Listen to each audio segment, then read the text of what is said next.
Hi hello नमस्कार. मी आहे ऋतुजा आणि स्वागत करते तुमचं अजून एका नवीन व्हिडिओमध्ये. तर मी आज बनवणार आहे मका पोहे. रुहानला एका डब्यात मका पोहे सापडले आणि तो त्याने कच्चेच खायला सुरुवात केली. म्हणून मग ठरवलं की आज आपण या पोह्यांचा चिवडाच बनवूया. तो झोपला तोपर्यंत मी हा चिवडा बनवते. सुरुवातीला मी एका वाटीमध्ये चाट मसाला, थोडं लाल तिखट आणि थोडंसं मीठ एका ठिकाणी घेऊन ठेवलं. तेल गरम होतं तोपर्यंत मी ही बाकीची सगळी तयारी करून ठेवत होते.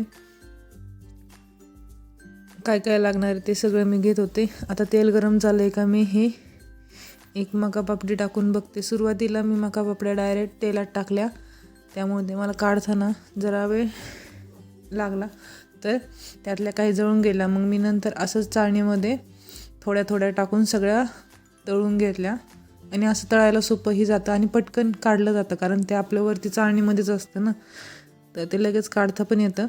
मग मी असंच थोडं थोडं करून सगळं मका पापड्या तळून घेतल्या, कारण थोडंच होतं, पावशेरच असतील.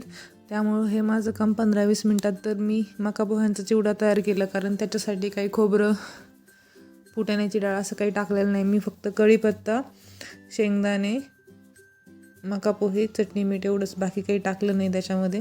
त्यामुळं काही वेळ नाही लागला आज मला. सगळ्या मका पापड्या तळून झाल्या की त्याच्यानंतर मग मी शेंगदाणे पण तसेच त्या चाळणीमध्ये टाकून सगळे तळून घेतले.